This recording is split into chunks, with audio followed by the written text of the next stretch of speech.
What if you discovered that time was not a river, but a cage? What if every choice you made was already written, every heartbeat already measured, and every second borrowed from something you could never repay? Adrian Vale never thought much about destiny. He was a man who had already lived half a life in silence. A historian by trade, he spent his days buried in dusty manuscripts and forgotten chronicles, chasing echoes of the past while ignoring the collapse of his own present. His wife was gone, lost in a car accident years ago, and his only daughter had drifted from him, choosing to escape his grief by vanishing into her own life. But one evening, while cataloging the archives of a centuries-old monastery on the outskirts of Prague, Adrian stumbled upon something that did not belong to any history he had ever known. It was a clock. Not ornate, not golden, not even beautiful. Just a plain wooden device, its face cracked, its hands unmoving. But around its rim, carved with precision that defied the crude wood, was a phrase in Latin, Hora eterna vincit omnia. The eternal hour conquers all. Adrian set the clock aside at first, thinking it another relic of superstition. But then he noticed the journal lying beside it, bound in black leather, its pages untouched by time. Curiosity, his oldest weakness, won. He opened it.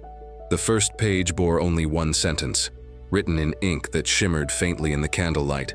Adrian Vale will die at midnight on the 12th of November. His blood froze. That was tomorrow. At first he laughed bitterly, assuming it a cruel trick left by some long-dead monk. But when he flipped the pages, his laughter withered. Each page chronicled a day of his life, past and present, in exquisite detail. The arguments with his wife, the sleepless nights, the lectures he had given, the books he had written, his daughter's first cry, his wife's final scream, and then the silence. Adrian slammed the journal shut, heart pounding. This couldn't be real, it was madness. And yet, the clock on the wall ticked once, though its hands never moved. That night he dreamed of corridors filled with clocks, each one enormous, each one beating like a heart. He walked among them, hearing the cries of people he knew and people he didn't, echoing from behind the glass faces. And at the end of the corridor stood a figure cloaked in black, holding an hourglass that poured not sand, but shadows. The figure turned. Its face was his own. He awoke in terror. The next day, Adrian tried to dismiss it all. He buried himself in work, surrounded by manuscripts and dust. But as the hours crept toward midnight, his resolve collapsed. He couldn't ignore the weight of the journal's prophecy. At 11:59, trembling and drenched in sweat, he clutched the wooden clock in his hands. "Not yet," he whispered. "Not yet."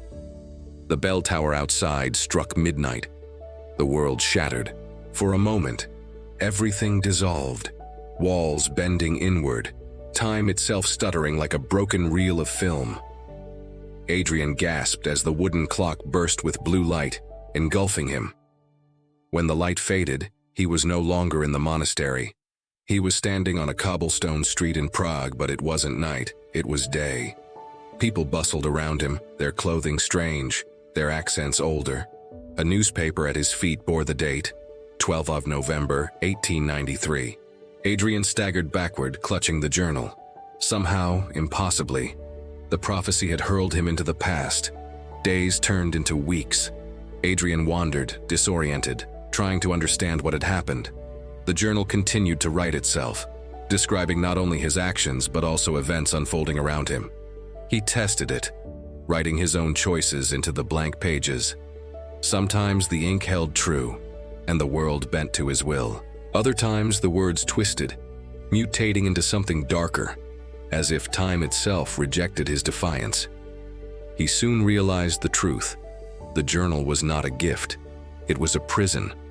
Every life he touched, every alteration he made, rippled outward like cracks in glass.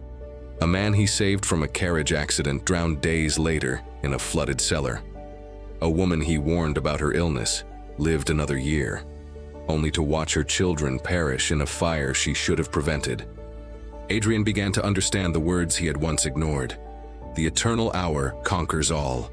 But the most devastating discovery came when he turned to a page that should not have existed. It bore the name of his wife. Adrian Vale dies on the 12th of November 2017. Adrian's hands shook. He remembered that day all too well. The accident, the blood, the silence that followed.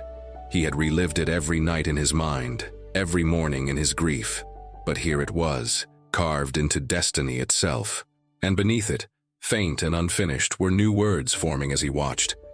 Adrian Vale can live, if Adrian erases another. He dropped the journal in horror. Was this the price? To steal from one life to give to another? To barter souls like entries in a ledger? But the temptation tore at him. Could he truly save her? Could he undo the years of agony, the endless nights of loneliness? His hands itched for the pen. That night, he dreamed again of the corridor of clocks. This time, the cloaked figure spoke. Every hour borrowed must be repaid. Every tomorrow stolen becomes another's yesterday. You are not the master of time, Adrian Vale. You are its debtor. Adrian awoke with tears burning his eyes. Yet he could not let go. He wrote her name. He rewrote her fate. And for a moment it worked. He was standing in his home years later. Elena was alive. She was laughing in the kitchen, her hair pulled back, her eyes alive with warmth he thought he'd never see again. His daughter burst through the door, older now, her smile radiant. Adrian collapsed to his knees, overwhelmed. He had done it. He had broken the cage. But then, the cracks began to show. The world around him faltered, shadows stretching unnaturally, the air heavy with silence. Outside, screams erupted. He stumbled to the window. Cars collided in impossible angles. Buildings twisted into spirals. People flickered in and out of existence. His wife and daughter froze, their faces distorted, their eyes hollow. The journal appeared in his hands, its pages blackened with fire. A single line blazed across it. You cannot save her without destroying them all. Adrian fell to the floor, sobbing. He had tried to cheat time, and in doing so, he had broken it. From that day on, Adrian was hunted by shadows of himself, fractured versions born from every rewrite, each whispering warnings, each begging him to stop. But he couldn't. He was addicted. He rewrote again and again, each time worse than before, until reality itself became a maze of contradictions. The final loop came in the monastery where it began. The wooden clock sat before him, glowing faintly. The journal lay open, its last page blank. The words appeared slowly, one by one. Adrian Vale must decide. Will he end the cycle, or become eternal? His hands shook as he lifted the pen. He thought of his wife, his daughter, the lives he had broken, the futures he had stolen. He thought of the cloaked figure, the debtor, the shadow himself. With trembling breath, Adrian scrawled a final line. Adrian Vale accepts the eternal hour. The clock struck midnight, and time swallowed him whole. When the monastery was excavated decades later, the scholars found only dust, shattered glass, and a journal with no name. Its pages were blank. But on the inside cover, scratched into the leather by a desperate hand, were words that no one could explain. The eternal hour conquers all.